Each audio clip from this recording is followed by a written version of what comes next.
Welcome to your community. This is your hometown. This is Walton Entertainment. This is where you can hear from the community and those making a difference. We explore topics, local festivals, arts and entertainment, and local news. For this program and much more, visit us online at yourlocalstream.com. That's yourlocalstream.com.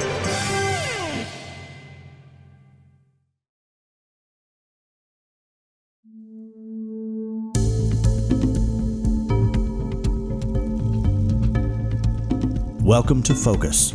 This segment is an opportunity for us to focus on what matters with people, places, and things. I'm your photographer, Darrell Everidge. And on this edition of Focus, I interview both Mayor John Howard and Mayor candidate Emilio Kelly. In November, the citizens of Monroe will again return to the polls to decide who the mayor of the city will be for another term. Now, Mayor Howard's been here for a few minutes. And yes, what in the world made you want to run for re-election? Well, a lot of reasons. One, when I ran initially, I know how to build community. I've done it. I did it when I was at Lakewood Ranch. That was my sole job, was building community and community development. And when I came back to Monroe, I realized we're close. We were just so close, just a couple pieces missing, and some challenges that we needed to address. Number one, infrastructure pieces that historically, I'll take you back to 1979 when Ronald Reagan was running for president, and I'm a Reagan guy. The shot across the bow of Democrats was, you're all a bunch of taxers and spenders, and you tax too much and you spend too much, and all this frivolous spending is ridiculous. And he was right. But what happened was, in towns all across the country, people decided that, well, they weren't Republican, they weren't Democrats anymore. At the time, and they got into all these city councils and mayor positions, and they quit investing. And not only did they quit investing in necessary infrastructure. So, quit investing in doing roads the right way, which is the reason we were on Pinecrest in Washington last week. We had to remill the roads to bring them down to the level they were originally built and then repave. Before that, it was just when a road needed to be paved, they just slapped the pavement over the top. Well, which you would think would be okay, but you're blocking your stormwater drains. So, as a matter of fact, Highland Avenue, which is one of the next few in line, has asphalt higher than the curb. So the water runs off into people's yards. There's no drainage swales. So either the water stands or it just puddles in people's yards. So we had to address infrastructure. We have aging water and sewer. We have right now we're renovating our wastewater treatment plant. We've redone Pilot Park. The last piece there is the bathroom that's coming. We are in the process of renovating Matthews Park, which had not been touched in decades. We have the Downtown Green, which is under construction, starting in November. That's going to be our amphitheater, the splash pad, the fountains and the trees and the shrubs and the sidewalks, public bathroom there. Reliant River Park, which was a gift from Reliant Homes, 123 acres, is going to be a nature park. With that, we now get to leverage our natural resources. We've never used our river before. So we'll have a place along the river that people can enjoy. And the number one reason that people move to an area, according to the Urban Land Institute, is for sidewalks, trails, and parks. Those three are one category. And we were lacking in that. And not only were we lacking a little bit, we were terribly lacking. My niece has a 3-year-old daughter. At the time I had a 3-year-old daughter. And they would have to go to Good Hope to play on the playground. If you go down Church Street right now, In Sea Pilot Park, assuming it's not raining like it has for the last week, every day, kids are there all the time. And it's mixed races, it's mixed ages. You build community through your social infrastructure, and parks and trails would be the top of that list. So I ran because I knew we were just lacking some investment, and I also ran because the mayor's job is to be a cheerleader for our town. And I love this town, and it needed love. You can see right this second when you walk downtown on any, let's say, Saturday morning or Thursday night during Christmas season when we have candlelight shopping, the feeling of community spirit is just palpable. The people are happy. The folks who come visit from out of town are all amazed. I was told last week that 10 years ago, from a judge in the area, said 10 years ago, you'd come to Monroe, Georgia, and you felt like you were driving back into 1985. The town was just dead. And you come up now, and we are the cool place. I have a 22-year-old daughter who absolutely loves Monroe. She has moved back here, and it's just a cool place to be. I hear her friends talk about it. I was told yesterday by my CPA's daughter, lives in Lawrenceville, and she wants to move to Monroe. And she said, it is the coolest town around. And what that means, well, does wonders for my spirit and psyche, but it means we're on the right path. We have 20% reduction in crime in the last 3 years since RV Watts took over. We've been named the #1 downtown in the state. We're a Georgia exception on Main Street. Our events are packed to the walls. I mean, from our stationary parade last year, and the parade will be back this year as normal, to our downtown concerts and our fall festivals. The happiness of the general public is something I've just never seen this way before, and I can't blame them. Take a look at our arts. One of the cornerstones of a successful society is your art offerings. Monroe Walton Center for the Arts, Hope Reese does a fantastic job. All the classes are full. The store is selling. I mean, they do great. Their shows are outstanding. Mark Hammis at Onstage, those shows are sold out every single time. So it's real interesting to me that we even have those offerings anymore, because the 1970s, 80s, 90s, and early 2000s, there was just small participation. But now folks are here because they love to be here. And Monroe has seen a tremendous amount of growth in the past few years. What areas would you like to see grow more in the future? Well, it's not that I want to see them grow more. I want to see them grow more successfully. And I'll give you an example. When we started redevelopment of the city, and we started this under Greg Thompson, who was outstanding with keeping the city financially sound during an economic crisis. Nobody deserves a pat on the back more than Greg for keeping us in that arena. We decided to reinvest in downtown, which you clearly see as a success, and growing. Silver Queen this direction, L.R. Berger that direction.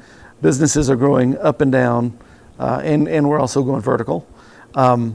We have moved our police department out to the new Blaine Station. We'll be doing redevelopment out there. That side of town really needs a rebirth. And it's wonderful, and they're great people out there, but as Miss Brooks will tell you, she feels lost. She was like, well, we just feel neglected out here.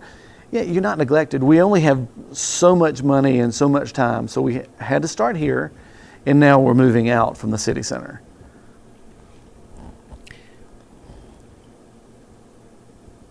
And what do you believe the three major problems are here in the city? Well, aging infrastructure is a number one. That is the problem.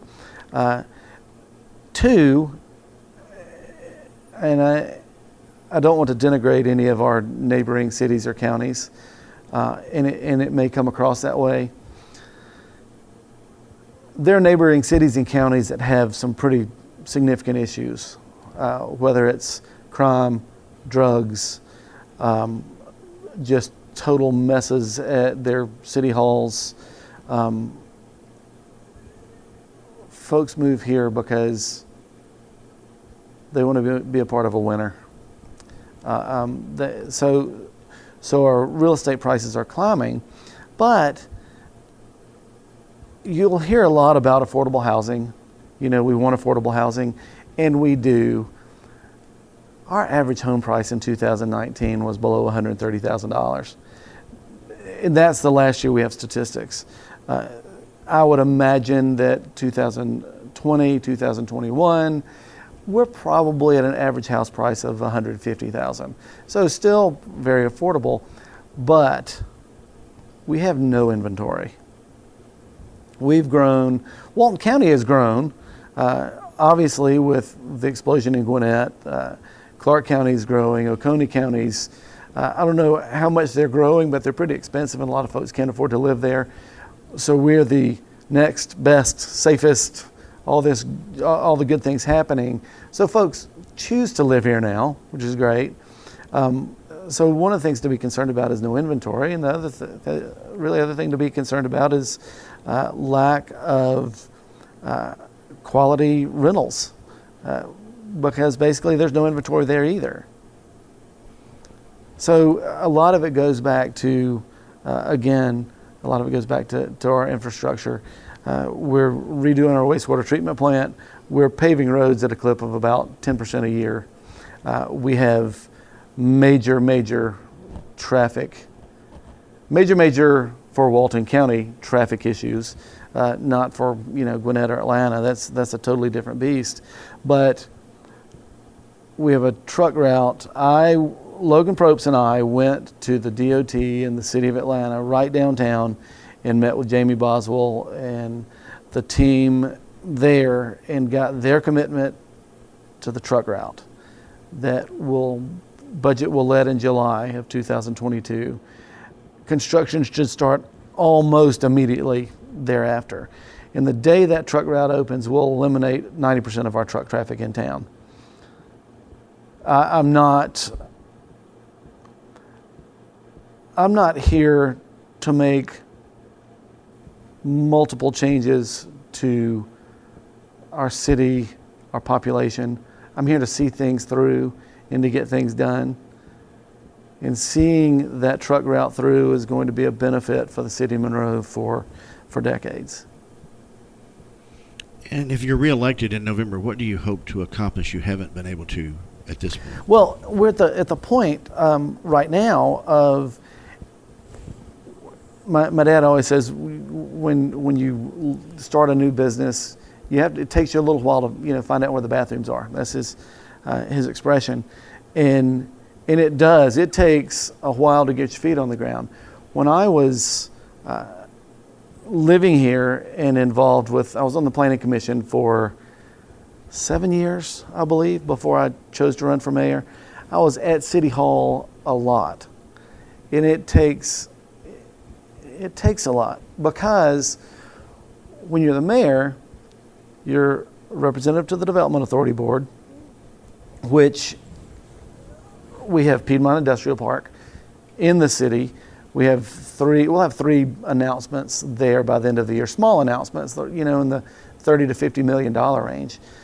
We also will have a nice size economic development announcement coming at Stanton Springs in the very near future. Development Authority takes time.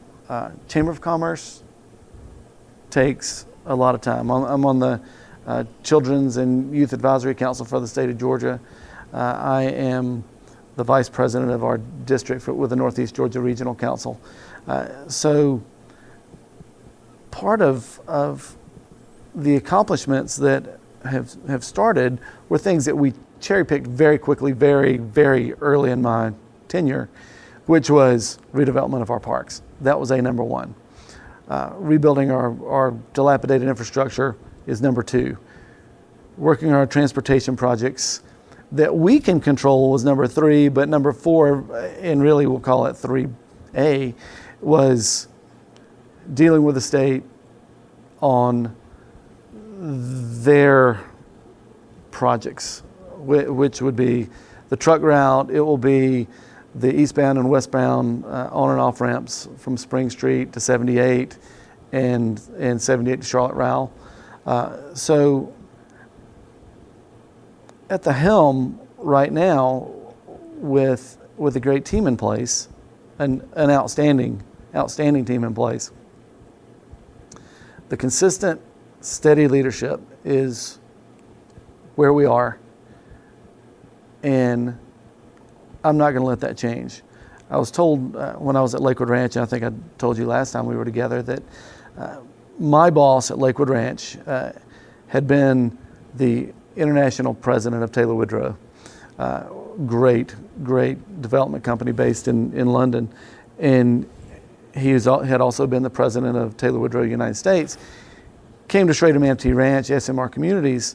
We developed Lakewood Ranch together, and I was 26 years old, learning the business, and he asked me probably after a couple of months there, my take on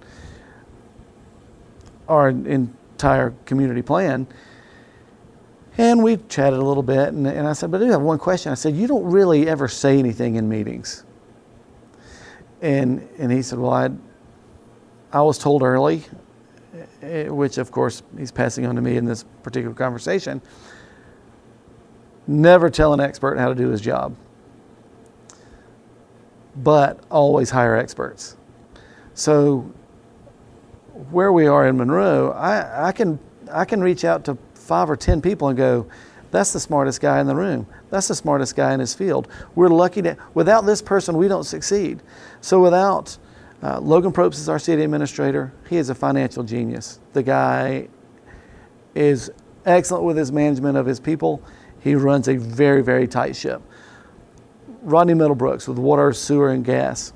There's not a better person in the industry. Brian Thompson on electric and telecom. There's just nobody better. Of course, R.V. Watts is proof that 20% reduction in crime in 3 years on the job as our chief. Former Marine, nobody better. Shane Short, economic development, our Walton County Development Authority director, brought Facebook almost single-handedly. The man is responsible for billions, with a B, billions of dollars of investment in Monroe, Walton County, the state of Georgia, the Southeast region, and the United States. Because when you start bringing in folks like Takeda Pharmaceutical and Facebook, and the one that we've been dreaming of that's, I'm sure, just around the corner, you are a game changer. And my job working with the Development Authority also has been steady leadership, thoughtful, considerate movements from our city, what we can do to assist him. And then you throw in Dessa Morris as our workforce development coordinator. She is the best in the state. Folks are calling her to learn how to do what we do. Moved to City Hall, and we have Sadie Krozek, who is our downtown economic developer. And the cool thing about it, everybody sees that we have great events, and that's fine. And Leanne runs all of our events, does the farmers market, that's great. But Sadie knows and understands development. So we'll be looking at developing the parking lot behind the former police station. That's under redevelopment. We're redeveloping Blaine Station out here where the new PD resides. She knows about revolving loan funds, how those work, what we did there with Southern Brewing, with L.R. Burger, with The Row. Europe took advantage of that revolving loan fund as well. Our Downtown Development Authority, Lisa Reynolds leads that group, and she is in a volunteer position. She was just awarded best in the state last year. We have a team here that is an honor for me to work with, and it's also I will defend them with all I have. Nobody's going to get in the way of that. And why do you believe you're the best candidate for the mayor's job? Well, I'm proven. The campaign could be look out your window, look at the success. Now, talked to a friend of mine, Carlos Thompson, last week, and he said, your improvements are not in all areas, and he's right. He's 100% right, but he's 100% right because we don't have the time and the money to do everything at the same time, and you have to start somewhere. In the CDBG projects, community development block grants, that we have done over the last probably 15 years, we're in the $10 million range. The next one that we'll start will go out Church and Falker and Cherokee. In that area, we'll be redoing roads, redoing utilities, and making our improvements as much as we can, as quickly as we can, obviously as safely as we can. But we have to do it based on available time and available money. And the way CDBG grants go, they go to areas of low income and high population as directed by the state. So we found areas, for instance, we repaved 2nd, 3rd, and 4th streets. It might have been 3rd, 4th, and 5th, 4th, 5th, and 6th, but in that area. We repaved those a couple of years ago, redid the utilities there. That was about $1.5 million project. We had to submit that to the state, and then they awarded it based on the level of income and the number of rooftops. So we make as many improvements in as many areas as fast as we can to serve the most people of the city of Monroe. All right, Mayor, that's all the questions that I have for you. Is there anything that you would add or want to touch on that I didn't talk about? Well, when folks ask me why should someone run for office, I always tell them there are really three reasons that I say run, and two should always be applicable. One is you absolutely love the town. If you don't love what you're doing, love where you live, you probably need to do something to make it better. That's where the number 2 point comes in. If you love where you live, like I do, and you see things that you can change for the good, for the betterment, for the long-term betterment of everybody in the city, do it, which is clearly the direction that I took when I came here. I saw some issues that could be better, and we've made the upgrades, or in the process of making upgrades as the calendar allows. And then there's also the one that I didn't think of ahead of time, which is a lot of folks want to be in office for themselves. Hey, look at me, I do this job, but there's no follow through, there's no knowledge. And we need a person who loves the place, knows the projects that we need to address, and can address those challenges and address them successfully. So I'm proven. I'm a known commodity. Well, thank you, Mayor Howard, for the time to yes, sir. Spend today to talk about this. I'll talk anytime. Thank you. And now we switch to Emilio Kelly and ask him these same questions. In November, the citizens of Monroe will once again return to the polls to decide who the mayor of the city of Monroe will be for another term. I'm talking to Emilio Kelly. Thanks for being here today. Thank you, sir. Thank you. Tell us why you decided to run for mayor of the city of Monroe. Well, it's something that I've been invested in. I've been keeping up with what's going on here in Monroe. And I think more so now than ever, it is definitely time for Monroe to see something new, someone who's innovative, someone who's going to be about the change for the betterment of the community as a whole versus a certain section of the community, and someone who's going to be there to rally and be a cheerleader for the community, and someone who's going to be actively listening and caring and trying to address those issues that our citizens face on a daily. Okay, and in your opinion, what do you believe the duties of the mayor's office is for a city? For a city such as this size, it's primarily typically to be the spokesperson for the city at ceremonial events, and to really to be a cheerleader for, once again, the citizens here in the community. Of course, you're going to be there to oversee the business of the city, but you also have those individuals who are there to actually carry out the day-to-day operations of the city. And Monroe has seen a tremendous amount of growth in the past few years. What areas, if any, would you like to see more growth in? I must say that we've seen a significant amount of growth in the last couple of years, more so within these last 4 years than I've ever seen here as being a citizen and someone who's been born and raised here in Monroe. The growth that we've seen here has just been one to just say, hey, we got to put a halt to this. We have to stop it somewhere.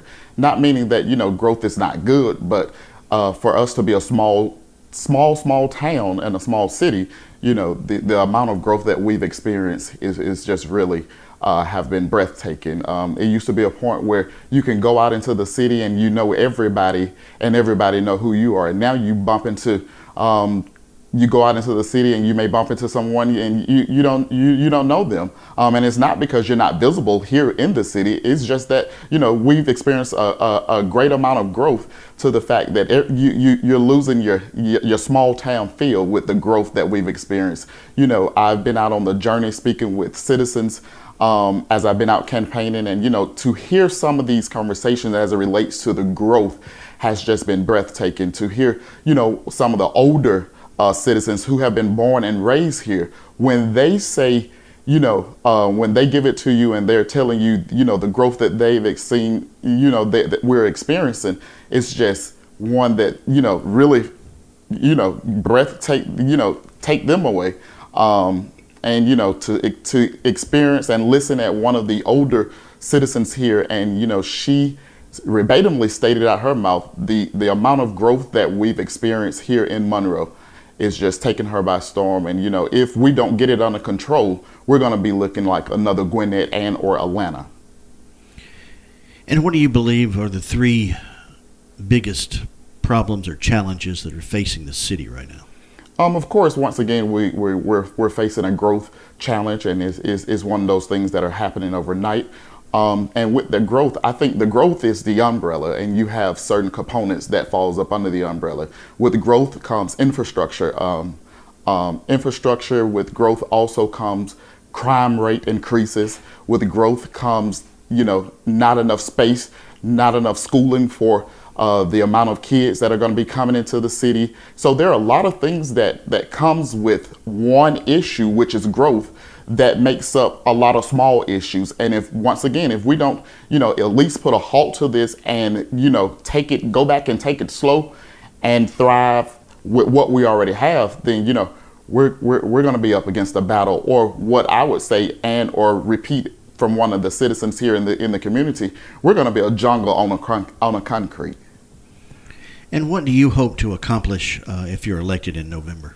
One of the biggest things that, I'm hoping to accomplish is a one Monroe. And what does that mean? Everybody being able to feel valued here, everybody having an opinion here. And, even though, we won't be able to address all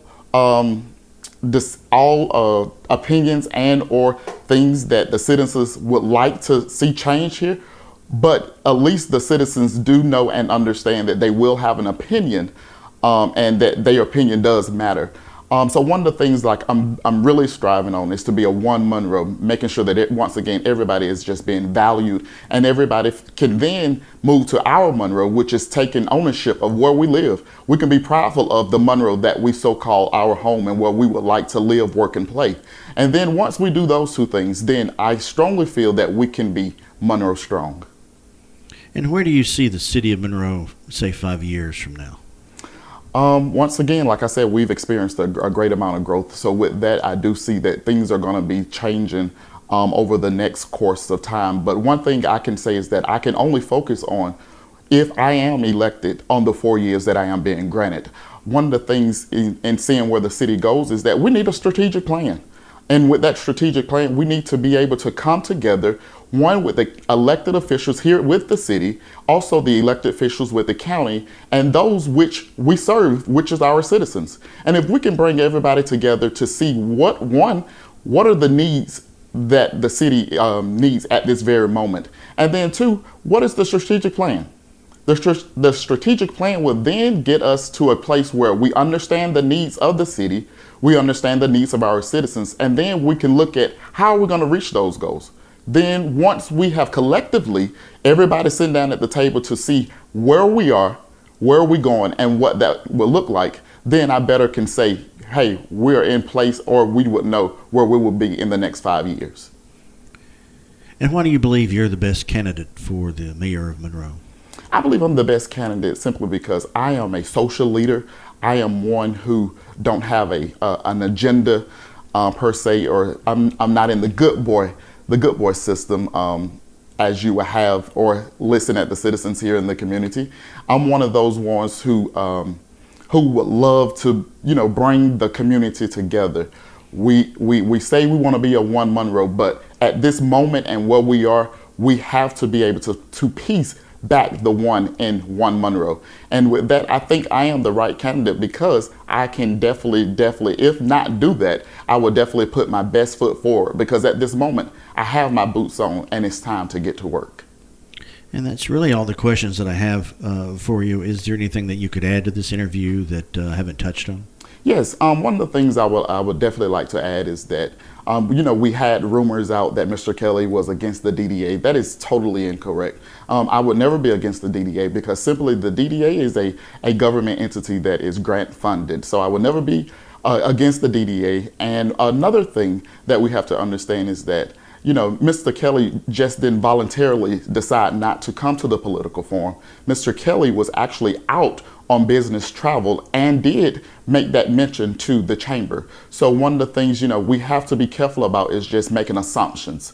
And, making assumptions can lead up into things that we don't want it to lead up to. So, you're hearing it out the horse's mouth. So we can go ahead and digress those conversations, and let's just look at where we are and look at where we're trying to go here in Monroe. And we can't be manipulated by those things that which an individual says that we're frustrated with the growth, or we're gonna just table with these up and coming not apartment but homes being built in the area. We can't just look at those individuals and let those individuals tell us that they're gonna be tabled when all we're looking at and saying, okay, we'll table it for the moment. However, November the 2nd is right around the corner, and once I receive your vote, then I will go back and then grant those wishes to the development. So we don't want to do that, but we want to make sure that we are actually being actively heard, that we are experiencing an expeditious amount of growth here within the city. Also, I want you guys to understand that even though I wholeheartedly believe that, our current mayor has done a great job with leading us from the first base to third base, I do not believe that he is the one to bring us home. I am your candidate, Emilio Kelly, running for mayor here in the great city of Monroe, Georgia. Thank you. Thank you, Mr. Kelly, for meeting today and answering these questions. I appreciate it. Yes, sir, and I thank you for the opportunity.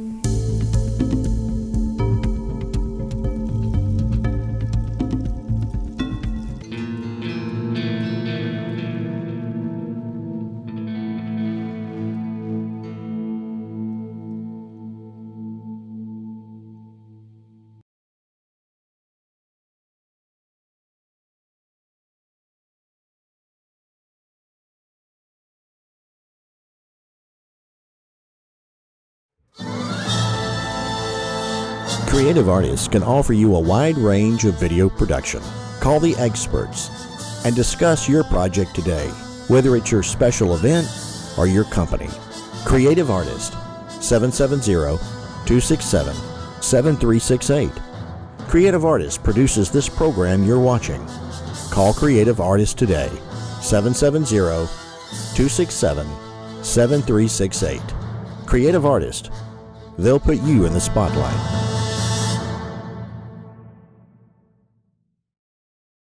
Well, this next song was written by Freddie Mercury as a tribute to Elvis Presley. He wrote it in 10 minutes, the story goes, while lounging in the bath. You never know where inspiration's going to come from. This song was released in 1980, was the very first #1 song for the band Queen, and it stayed #1 for 4 weeks. The song's also been described as a rockabilly song, so, you know, rocking hillbilly music, rockabilly. Here's our version of Crazy Little Thing Called Love.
Any Van Morrison fans out there? Well, I don't want to date you, but this song was recorded in 1967. It made it to #10 on the Billboard charts and was only there for 16 weeks. But it made his career take off. It's a radio staple. You hear it to this day. The song's been covered by hundreds of bands, even artists like Jimmy Buffett and Everclear. Any brown-eyed girls out there? Well, if so, this song's for you.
Next, another song that was this artist's first #1 single in the U.S. He and Bernie Taupin wrote it at a music studio in France back in 1972. I think being in France would give me some inspiration, that and a bottle of wine, I guess. Well, we have this fun song from you from Elton John. Here's Crocodile Rock.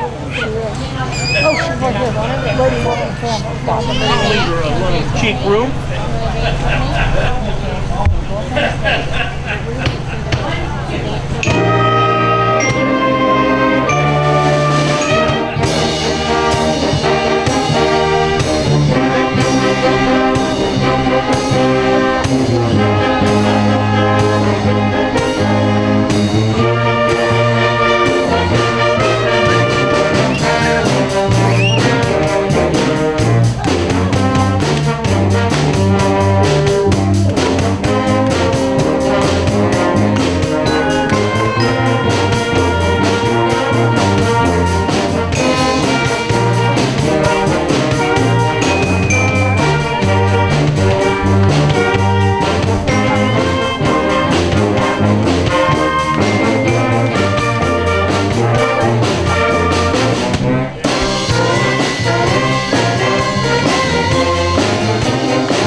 So if I were to tell you this next song is from a classic novel that tells the story of a masked figure who lurks beneath the catacombs of the Paris Opera House, exercising a reign of terror over all who inhabit it, who would come to mind?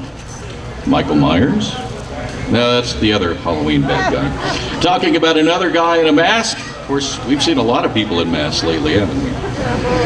And this song was made famous by Andrew Lloyd Webber. Yes, it's the Phantom of the Opera. Thank you so much.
Well, it's that time of year for falling leaves, trick-or-treating, and pumpkin-spiced everything.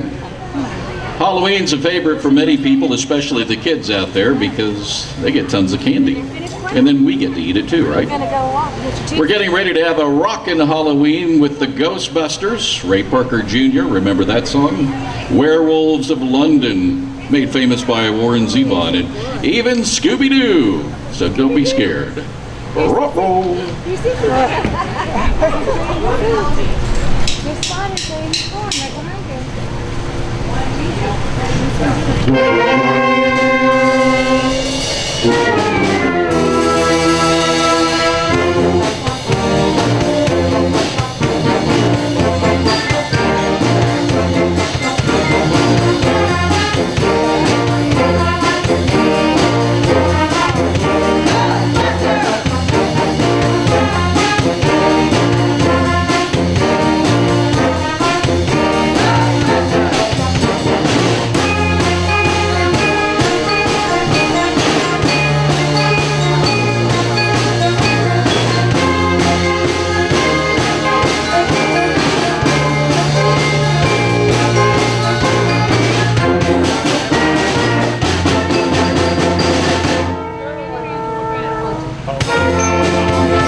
Well, we thank you for having us here today. It's been fun playing for you, as always. Again, we are all volunteers. We just enjoy playing music, and if you'd like to join us, we do practice at the Winder First United Methodist Church Youth Center, and we are, of course, the Yargo Community Concert Band. Our practices, our rehearsals are Monday nights at 7 o'clock. We're going to close our concert with a very special song. I'm sure you'll recognize it, featuring a very special soloist. The song was made famous by Georgia native Ray Charles. It is the official state song. David Blunt is featured on the trumpet solo, and he is, I think we will all agree, the best 80-year-old trumpet player I've ever heard. So we'll leave you now with Georgia on My Mind.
Monroe Country Day School's mission is to inspire every student to have a passion for academic and personal excellence through creative learning, independent thinking, and selfless service to others.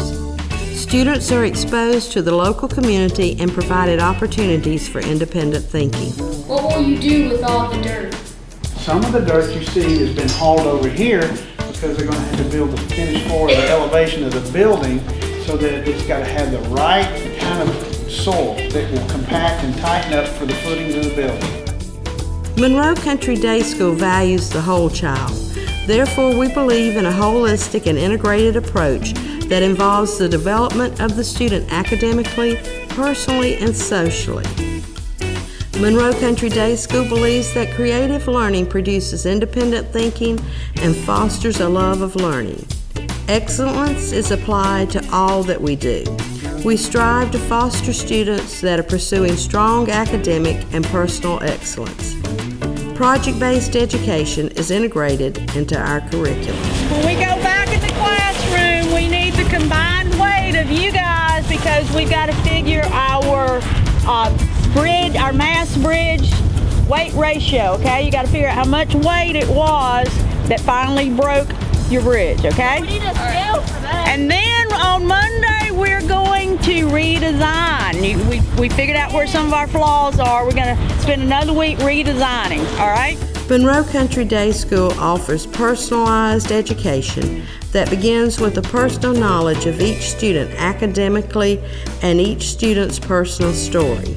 We believe that taking personal responsibilities for one's academic and personal choices produces strong, independent, capable, and confident citizens. Students are taught responsibility for self, peers, and community. Through service to one's peers and community, an equipped leader finds personal growth and fulfillment. We facilitate this leadership through providing experiences of service. Respect is the basis for good dialogue, independent thinking, and mutual enjoyment of life lived in community. Monroe Country Day School is designed for families who see the value of educating the whole child. Monroe Country Day School will reach its mission by maintaining small class sizes, offering project-based learning and a high-level curriculum, and by providing service opportunities in an aesthetically pleasing environment. Monroe Country Day School has positioned itself to produce a community of young people who are strong in mind and character and living as contributing members in their community.